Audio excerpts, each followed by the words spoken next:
I hopped on Snapchat and clicked on her story. Getting your heart broken by a thought. It's canon and every guy has to go through it. Say my son was dating a thought and I knew she was a thought and he comes crowning me later saying how she did him dirty. I look at him and be like,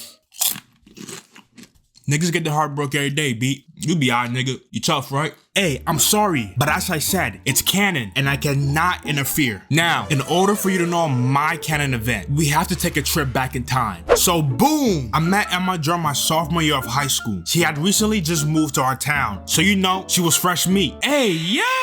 The first time I saw Emma was in Spanish class. She walked in during the lesson, and at the time, it was like looking at a goddess. Did I try and talk to her? No, Sirski. I was fresh off a knee injury. My hope dreams were over. I was depressed. My confidence was in the gutter. So I knew I had no shot with her. I did one of those, damn she bad, and just kept it pushing. Because I knew I had no chance with her. And me being a W mans that I am, I was like, I'm gonna help one of my guys get with her. I was out here looking like D-Wade, throwing these lobs to LeBron. Emma and I also had cooking class together. So one day when we were cooking, I slid over to her section and began hyping my mans up. The game I was spitting for my dog was immaculate. She's laughing, so I thought my job here was done. Then she caught me off guard. She was like, nah, I don't want him.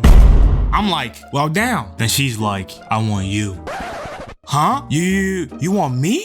All my guys know, ain't nothing better than when a girl applies that pressure. It leaves you speechless. We exchanged socials and began texting that night and FaceTiming days later. Man, I was happy, kicking my feet up in the air whenever we was on the phone. They say love is blind, and boy was I blind to all those red flags. So check it. You know that saying, birds of a feather flock together? Well, the girls she hung out with were the school Thots. But me being young, dumb, and madly in love, I just didn't want to see it. She also had a bunch of guy friends. And not saying there's a problem with having a lot of guy friends, but it becomes a problem when y'all get too comfortable and they start touching you. Yep, you heard that right. She had bare guys all over her. I remember one time I walked into her class and she had a guy feeling all up on her. Again, I was blind. I didn't want to see her for who she was. Another thing, it might be good or bad depending on how you look at it, but she was a certified freak. I mean, she was telling me all these things that she was gonna do to me, and I ain't gonna lie, being a little horny teenager, I was trying to get my rocks off. But at the same time, shawty, we are sophomores in high school. You're talking about moves and techniques that only come from years of thottery. I also did a background check on her, and allegedly, she was a school thot at her old school. But what happened next broke my soul, gang. So we're on FaceTime one night, and she's giggling while she's texting somebody else. I was like,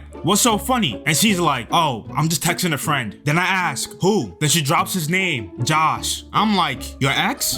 She's shook, stumbling over her words. How'd you know that? I'm like, don't worry about it. Now I'm mad. We're in a full-blown argument. But she's like, don't worry about it. He's just a friend. If a girl ever says something remotely close to that, just end the whole situation, bruh. Trust me. What the future say? She belongs to the streets. After we stopped arguing, she gets a phone call and she's like, give me a few minutes. I'll call you back. And I waited for her call like a dumbass. The next morning I woke up and still no phone call. I hopped on Snapchat and clicked on her story. Man, I fell down to my knees when the law came. She was posted up in the backseat of a car with her ex at night. Hair messy, windows fogged up. Now you think about what went down in that car. That morning, man, some part of me died. That was the day my heart turned cold and I joined the DTB Club. Later at school, she had the audacity to try talking to me and act like everything was cool. I looked at her up and down and kept it pushing. Some time went by and she began talking to another friend of mine. And this is how I know she was not a good person. While they were together, she hits me up, talking about how she misses me, how we had something special, and she wants to get that back. I hit her back with the, nah, bitch, I'm cool.